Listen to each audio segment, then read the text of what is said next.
Hey y'all, how are y'all doing? How is everyone's Sunday?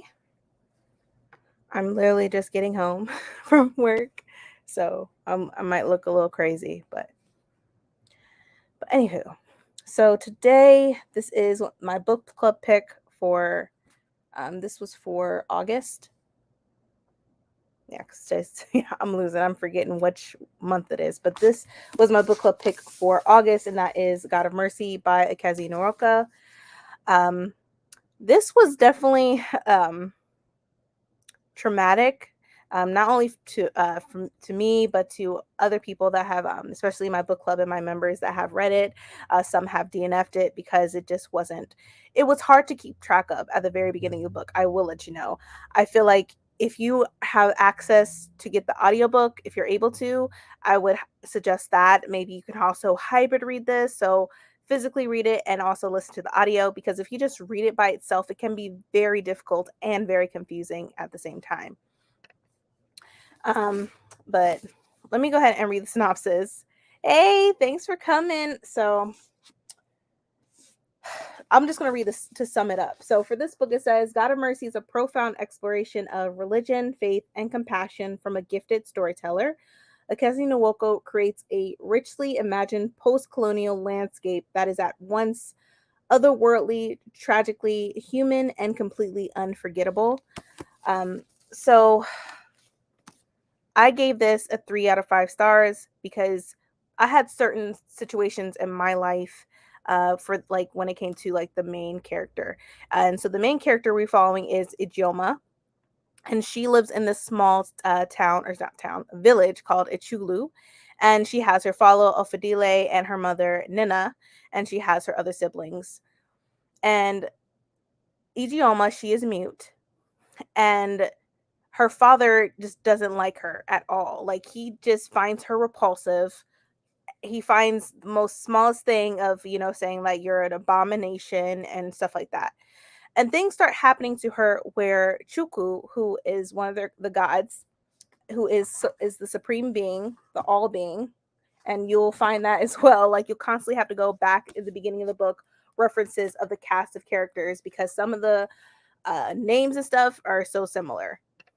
Hey Bree, there's a lot of similarities when it comes to these names. So for Chuku, who Ijeoma always prays to, he is considered the supreme being. Well, actually, I don't know if it's a he. We don't know the pronouns. It's just Chuku, the supreme being. So one day, she just out of nowhere, she started flying, and people looked at it as a miracle. They were good. Oh, you're good. You are good. It's Sunday. People working or people chill. I literally just got off work, so it is what it is. We're just gonna get through this. It might not be like a long discussion because this is a short book, and I'm gonna only touch on a few things because this book can be very complex and, like I said, confusing. So she's able to fly. The village looks at it like it's a blessing. The others look at it as it is a curse. And her father believes it is a curse. And he blames her, like I said, for everything. He blames her for not having names earned, for blaming her for their son and stuff like that. And the father, he's so abusive. He's abusive, like, mentally and physically. He has abused her. And but her mother has always been by her side. Always. Her mother Nina always been by her side, always said that she loves her daughter no matter what. um Let me see. Flying through me for the flying through me for a loop, so cold. Very abusive. Yeah, very abusive. And the only one that was in her corner was Nina and her siblings. So one day, I forget their names because it was it wasn't confusing, but it was just hard to keep up with. There was a child that was born in the village of Achulu, and the baby was born with teeth, and they didn't like that. They thought that was like a bad omen, just bad juju altogether, just terrible. So, hey Tia. So, if y'all want to join in, let me know and I'll send you a link. But so since the baby was born with teeth, they're like, okay, well, we're gonna have to take him into the dark forest or whatever.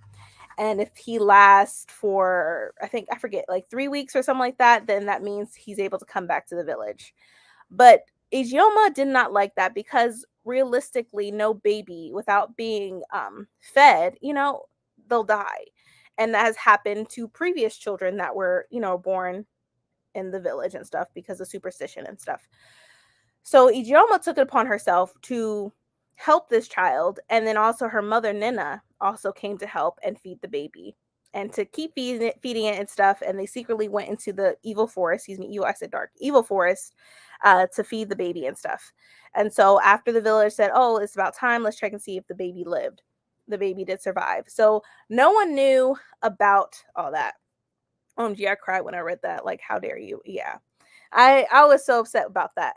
But you have so many cultures and stuff, people with different beliefs, and they just feel like that's the route to go. Like they are, if they are gonna, if they're able to survive that long by themselves, then that means they are able to live in the village with their family and friends.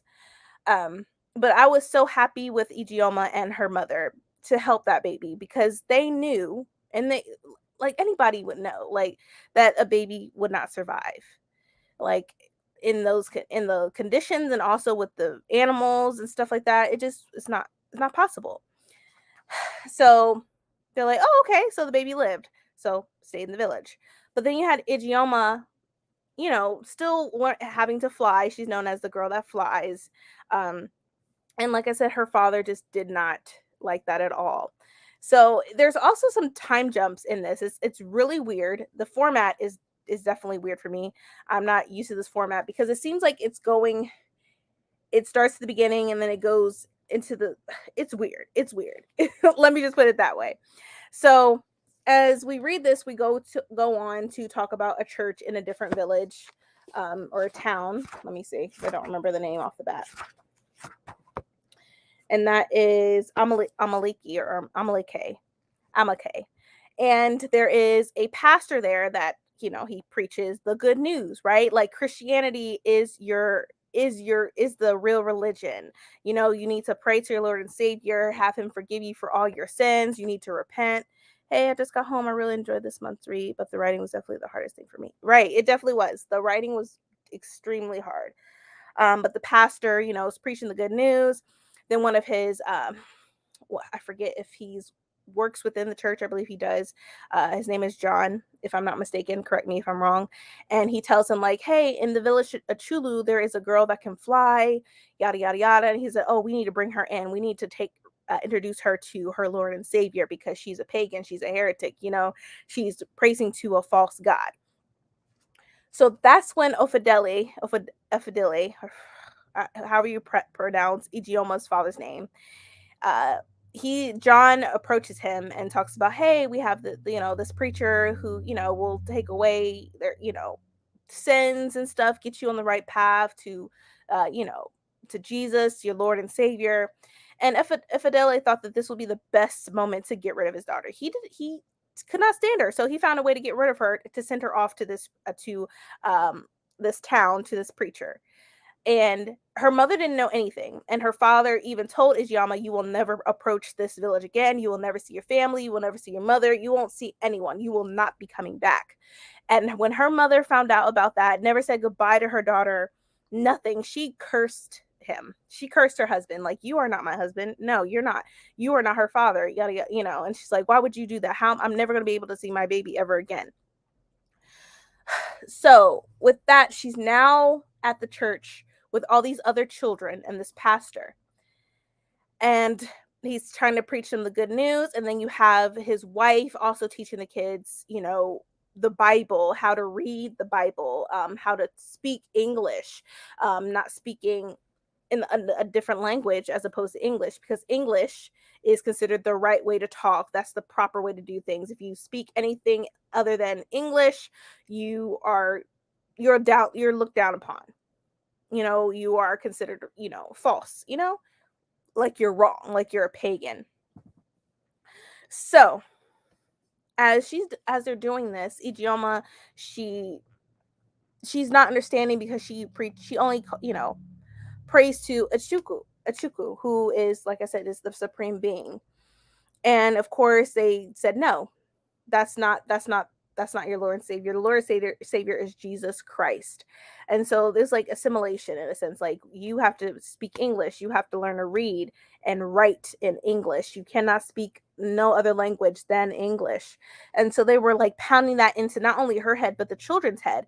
And then you have the pastor's son who was trying to rebel against his dad because he said, no, you're wrong. There's other different gods. It's just in different translation, which he brings that up in the book later on when he talks to Ijeoma, because Ijeoma, um, the pastor's wife, was asking them, what are other names besides Jesus? What does he go by? Someone said Jehovah Jireh, Yahweh, other things. And she said Chuku. And the pastor's wife said, no, that's not right. That's not another name. But that is just not. And so that was the connection that I was beginning to have because I grew up in the church, a Christian church, Baptist church. And their beliefs, it was just crazy. Like, women were not allowed to wear pants. Um, in the church, like if there was a older woman, the women were called Sister Shelley or Sister Pat. I was called Sister Brandy. You had Brother Drakeford, you had Brother Ben, whoever.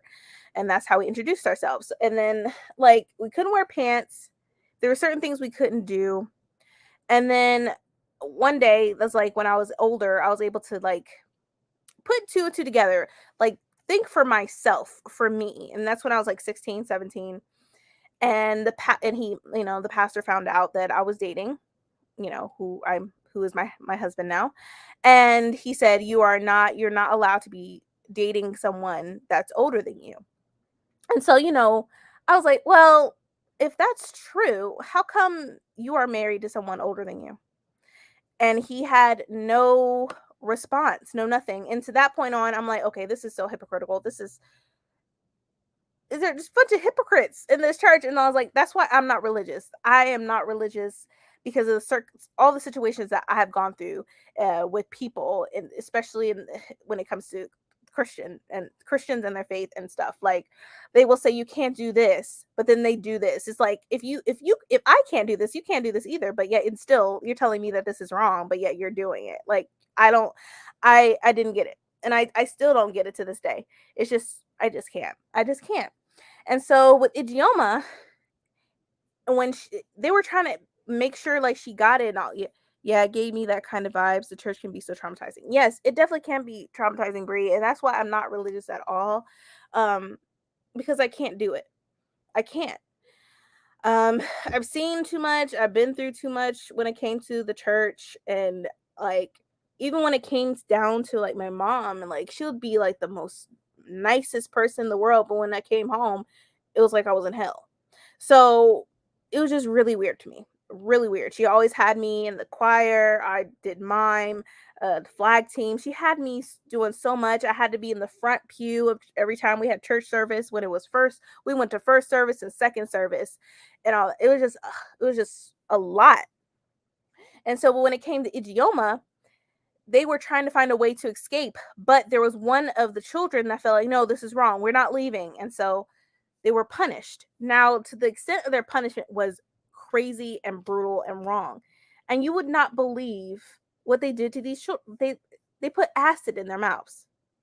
Acid. Like, that was crazy. Did anyone else get really confused with the time frame of the book? Like, I kept thinking this book was placed much earlier than it was. Right. So it was weird. So we read the beginning, like, to introduction of her. And then we got to the pastor. But even before, like, it was crazy because they had these journal entries, and we find out the journal that she had was given to her by the pastor's wife.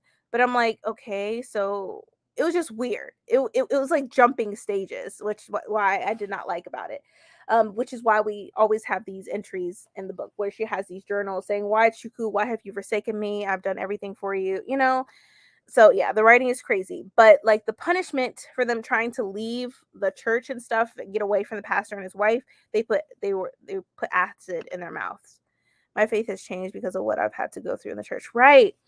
It's problematic and it's traumatic. And I just can't. I can't.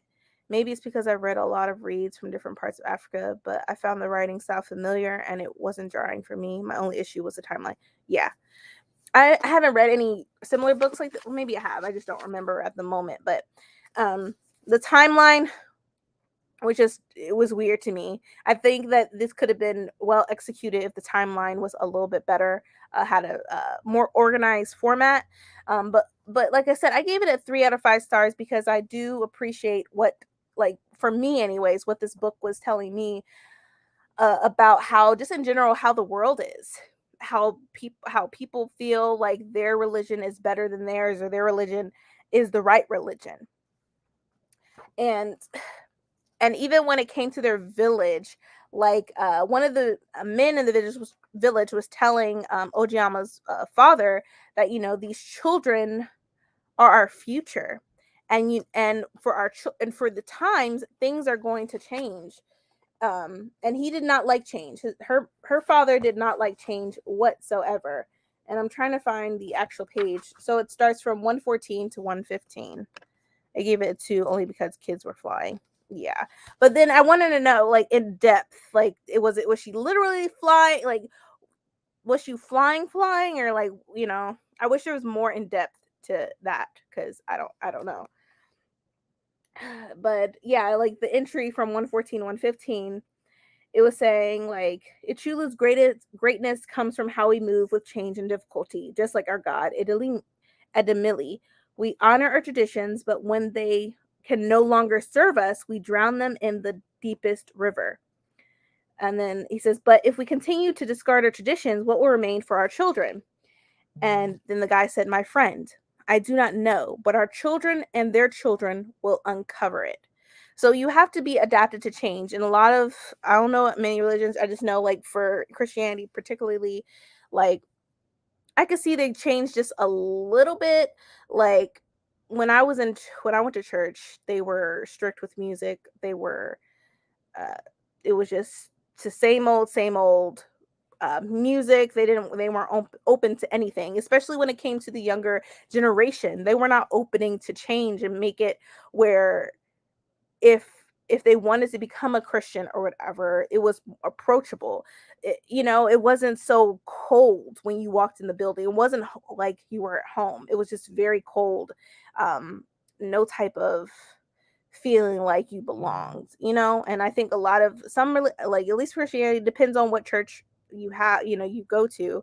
There might have that warm feeling when you walk in, like I belong here, and then there's others that are just no, it's just not it. But even with like I said, like a lot of people are not open-minded.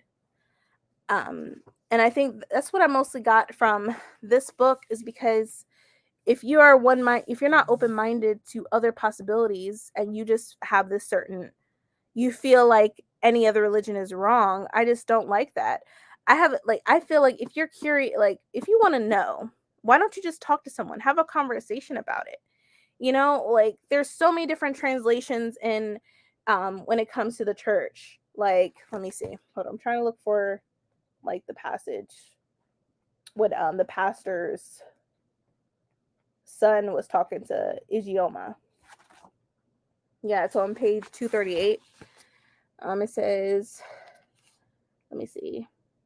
Are you beginning to doubt yourself? Let me tell you, IJ or Iji, I was thinking the same thing. Chuku is the way we Igbos call the name of God. It is a matter of translation. Um, and this says, it also says it is a matter of belief. We have had this discussion before. You think we believe in different gods, but our gods are the same.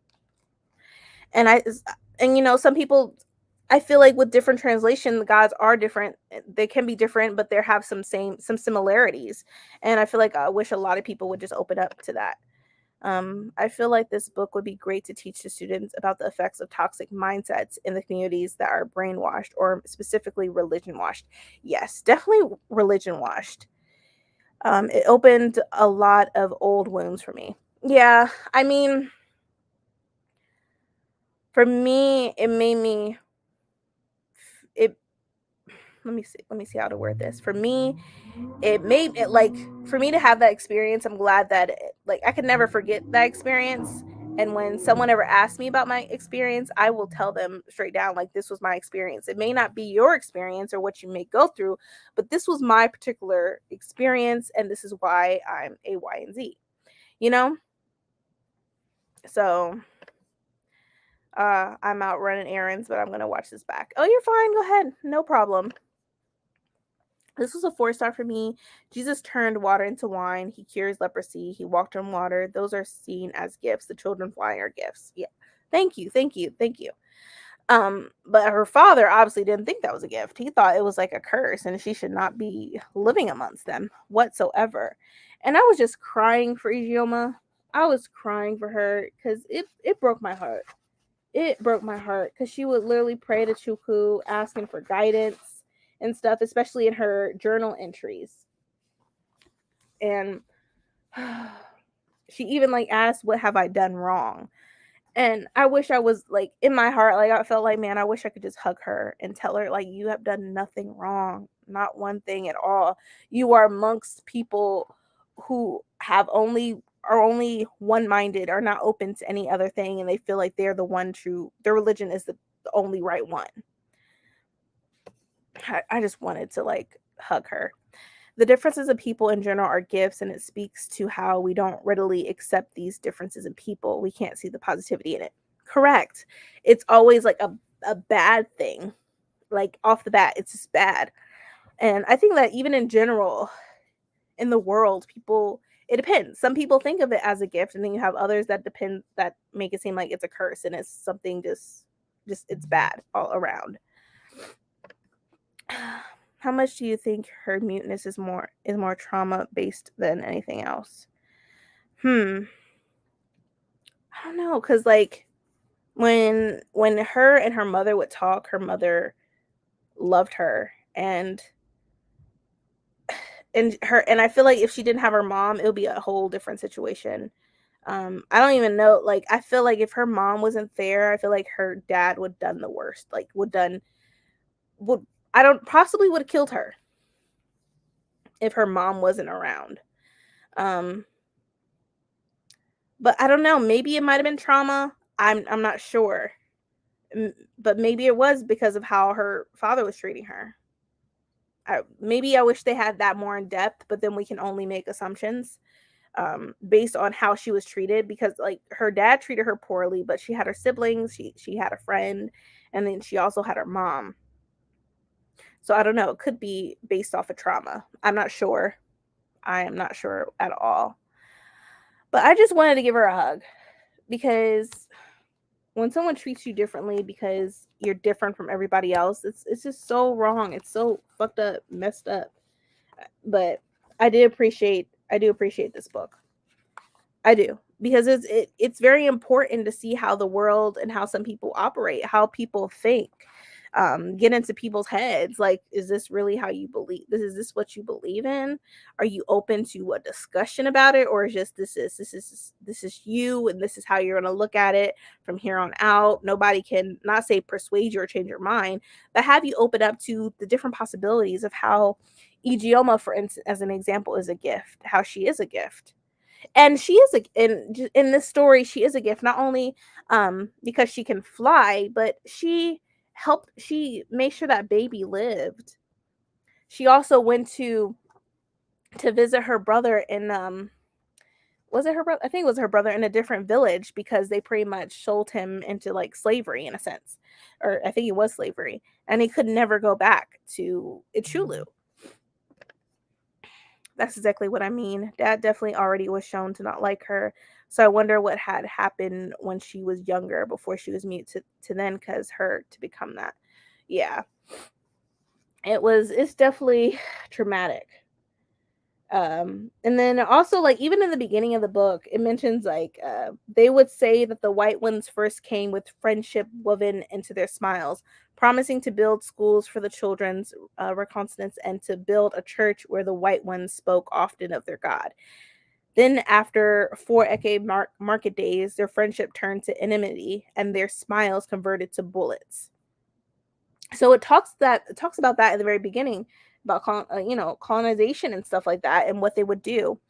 and and of course, apparently this pastor obviously met these people, the people that they consider the white ones, and he proclaimed himself as a Christian, and now he's trying to go across all these different villages and people trying to tell them like, no, God, Jesus Christ is the true God. All these other gods are pagans. They're false. And that's how colonization started. And and I feel like it's still like technically continuous. And it's caused a ripple effect of issues amongst other people, amongst the world in general. And you have all these stereotypes now of people because of their beliefs and stuff. Like it's crazy. So crazy to me. Ijeoma was an incredible character. Yes, she was. She has so much heart and sense and faith. Her journey is like a lot of us, right? Right. She believes then when she is almost at the point of dying, she feels that her God has abandoned her, only to realize that she carries that entity's essence in her. She embodies that essence. Yeah.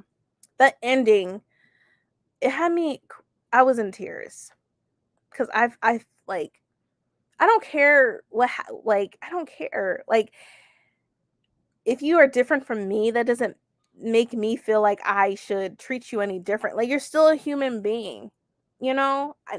And I feel like some people on this planet don't feel like people are supposed to be treated like human beings just because someone looks different from me, like different, have a different skin tone, may have talks a speaks a different language, and they like literally like their defense mechanism goes up. Like even to like in the US, how you have people that speak different languages, and then you have other people on this planet will be like, no, if you're in this country, you need to only speak this. And that really bothers me so much. Like, why is that? Why is that if they're in this specific country, they can only speak this certain language? Why can't there be multiple? Or how come you can't be able to just try to learn? It seems like some people don't want to have or don't want the will or don't have the will to learn other things besides something outside of themselves. It's a perception of perfect. She couldn't talk, so she is broken when in reality the dad is broken and can't be fixed. Yeah. The dad was definitely broken. And I guess he also put that all on her, which that's also another thing. Like when I went through with my parents, like my mom was broken. And, she grew up in an abusive household. And she didn't realize that what she was doing, not only to like me, but my sister, she didn't realize what she was doing. I'm not saying that's an excuse, but they tend to, whatever happened to you, some people, not all, tend to do what happened to them to others that they love dear, like close to their hearts dearly. And not realize it until later on, like years later. And that's why with like when it comes to me and my husband and my kids, we're here to break the cycle. We're not going to continue with this cycle because my family, we have family curses, and it's some people don't want to bring them up, not speak of it, not talk about it, like nothing has happened or has been happening. No, like we're here to break the cycle. I do think this is a book that I will reread to get more from it. You could probably get all kinds of new perspectives and thoughts with each read. Right. Yeah. I think it would definitely be something I would reread and revisit. Um, I might not pick it up right away. I'm just still processing everything that I've read with this book. And this will be something that I will probably take my time, like read it even slower and try to dissect a few things. Like even go into depth of like the different the gods and stuff. Like you have the goddess of the earth, god of sky, god of sun, god of lightning, god of industry, and god of the river. So just more in depth research, because I really want to know, like, with the author, what the research was for this. Because on the back said they were, or he was born and raised in Washington, D.C. They are a graduate of Brown University and attended the Iowa Writers Workshop as a Dean Graduate Research Fellow. They are presently teaching and living in their hometown. I want to get more. I might need to read like the author acknowledgments too, because to see like how, like, what was their research, like what they went through. Yeah, it mentions to all the families of the Igbo Catholic communities of Washington, D.C. Thank you for truly raising me up to love and to love language. Yeah, I'm gonna have to read the acknowledgments. But I really wanted more in depth about the author in general, because sometimes they talk about why they writ, what was their inspiration for writing this for their particular book. There's always some type of background within it. But I will say also with this book, I love the map. It gave me awareness of where I was, especially when it talked about Ichulu, which has a bigger picture right here, but it's actually a smaller version right here. But it zooms in. It mentions like the place of Osu, which that's where Ijoma and her friend went to see her brother, because he pretty much was banished there. But overall, like, I really appreciated the story. It opens your eyes to how people are one mind or are not open to anything else, who don't feel like, um if a person looks a different way or whatever, that they are still a gift. They look at them like they are not to be, they're abominations, especially how her father was telling her, like, you're an abomination, you need to get away from me, you're the reason why I didn't get this, I didn't get that. He was constantly blaming her, but then I'm glad her mother said something to him about that. It was never her fault, it was your fault. It was you only person you need to blame is yourself.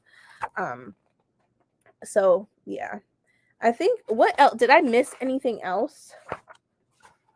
Because I think that was like the gist of it. Because even like the epilogue, it talks about, when she dies, like, he saw Ijeoma descend toward the earth like a star and followed her trajectory, running toward it until he could read her eyes. There was a light in them, a brightness he had not seen before, and he held her, then raised their link arms, trusting the person who began walking as though the night were an afternoon, leading them out of Amaleki into another place beyond unpaved inclines and grassy hills, through the middle of paved streets that soon became dusty roads, atop paths running through small deserts, which soon revealed forest, which could have been named as evil. Then through dark trails and trees, now making space for many feet. And I think you got all the big points. Yeah, it was really sad. It's like even like at the end when they locked her up, like she was an animal, not feeding her, nothing, just letting her starve. It was just insane.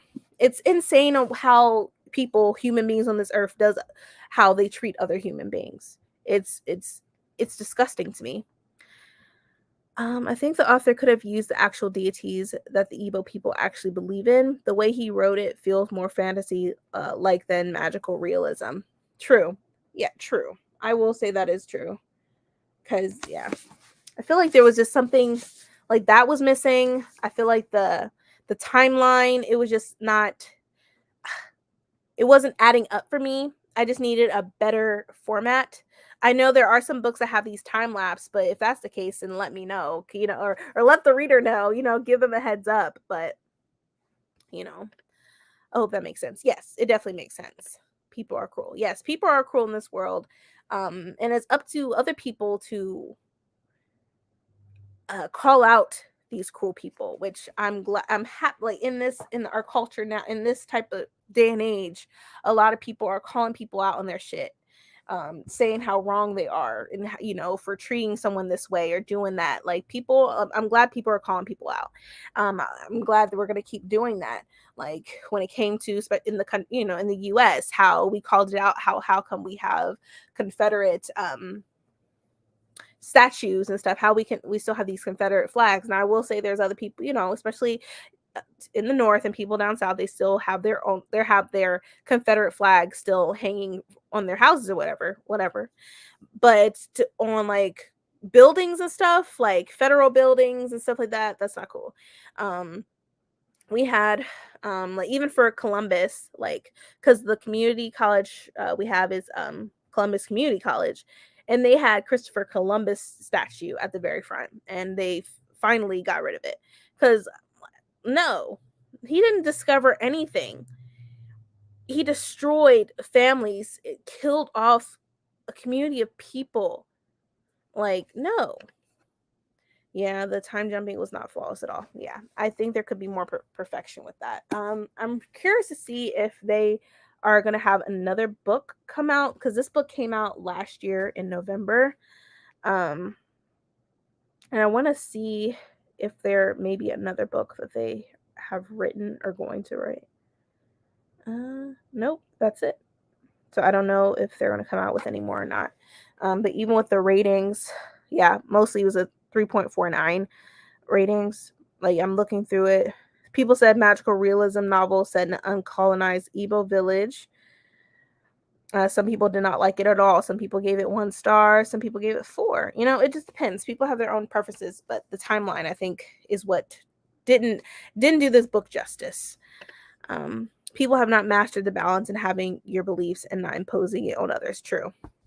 And I feel like it's going to take years. And I don't even know if it's going to even like stop. I feel like it's going to be a constant thing. Just how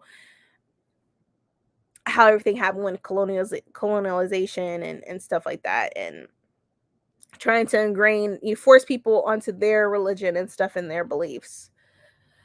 Let's see. At least is unfortunately for a lot of uber religious communities, there's no need to balance in their mind. Yeah, it's just toxic all the way around. But yeah, I didn't want to have this as a long discussion because this book is heavy, especially when it comes to that. But I did, like I said, I appreciate this book. I gave it a 3 out of 5. I will probably end up, if I don't reread it again this year, I'll reread it sometime next year to, I don't know, do more research on it, about the different gods and stuff, like I said. But if anyone has anything else, like what did you get for this book, let me know in the comments, because I'm trying to remember everything. Like, a lot was happening in this book, but I think I touched a little bit on most like the main and big key points in the book. Yeah, true. But yeah, it was just sad. The ending was just sad, and the treatment toward these children was just cruel and wrong. I just could not. Like, I had to put as I was reading this, there was some times where I had to put the book down and read something else for a little bit, because it brought up memories, and I had to put the book down because it was like, oh man, people are crazy. People, yeah. I think you touched on everything, honestly. Okay, good. But like I said, I didn't want to keep this as a big and a long discussion because, like I said, the book is short. I feel like those key points we discussed already. And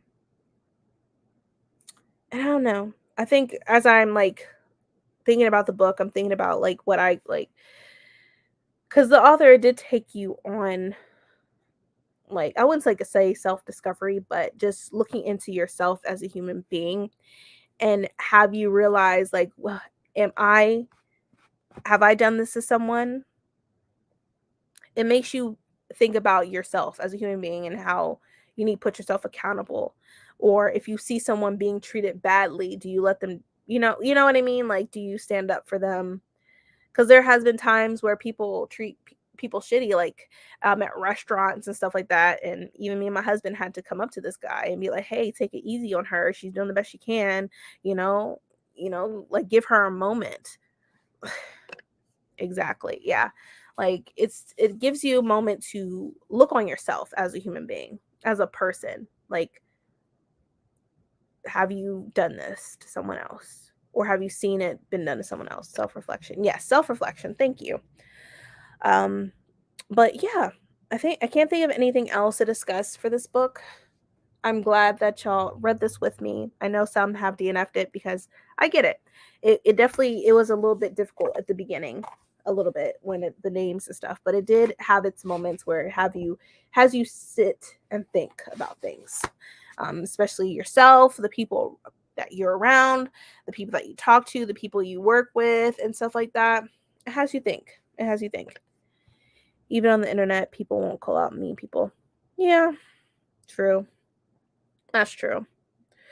But what can you do? There's also people on the internet that people on the internet is just crazy. Just crazy. I feel like, and then even like in the booktube community, I think people call some people out. Some people, or they don't call people out, they'll just put it in their somewhere else and talk shit about that person, or they they'll have their own set of friends and they'll talk shit about that person or whatever, but they never really say anything about, hey, saying this is wrong, you shouldn't be doing this or that. It just, you know, I hate when wait staff and maintenance people are treated less than, right? Hi, Adrian. Yeah. I try to, like, whenever me and my husband go at a restaurant and eat in and stuff, we're never like saying like, "Hey, can you hurry up with the food?" Because we it takes a long time. We're not the only people waiting for our food. You have to be patient, and you have to think about where, like, the times that we live in right now, where a lot of people are short staffed. They sometimes they'll only have one cook in the back, right? Um, so you gotta give people grace. They're still a human being. No one is perfect. You see something, call them out, whether in person or online. Yeah. This book made me appreciate the fact that I was taught that no matter where a person comes from, as long as they're respectful to a certain degree, that they deserve respect. Yes. Yes. Human beings are human beings. Just give people respect, give them some kindness, show some kindness, uh give them grace if anything. But yeah, but I think that's it. I think we this was actually a good discussion. It was good timing. We did it around like 40 minutes. So that was pretty good. This is like a nice discussion slash book review for this. We are going to be reading for this month. We're reading Sword of Kaigen, so I'm excited for that. I think Bree has either started or finished it, and she loved it. She said there's some things in there, but I think we can all dissect that book. It is a little bit it is thick, but I think it'll be a fun time. Um, if y'all haven't given me y'all's pictures or whatever for the thumbnail, send them to me. I will get them on there. I need to create the thumbnail for the Sword of Kaigen for the next month, since we'll be talking about it the following month. Um, and then I was thinking for October, since it's Black Weedathon, I might as well just say it all now. So for October, we're going to be reading Nana by Brandon Macy. So that'll be the next book, Nana. That'll be reading. So we reading Sword of Kaigen now, or Kaigen. We'll be reading Nana by Brandon Macy. And then November, because Bree was reading this, and like, oh, this will actually be a good pick. Reading Firekeeper's Daughter for November. And then we'll see about December. But just to give everyone a heads up so that everyone knows. But I'll leave a message or whatever in the community tab for all the members to let them know. But that is it. Thank you so much for this discussion. Thank you all for coming in the chat. I do appreciate it. And I will talk to you all later. So bye, everyone. Have a good day. December. Oh, okay, fine. December, the members should vote. Okay, fine. So you tally up, give me like 5 books or whatever. I'll put it in the thing, and then y'all vote or whatever. Y'all vote. And then we'll go for there. But thank you all once again, and I will see y'all later. Bye.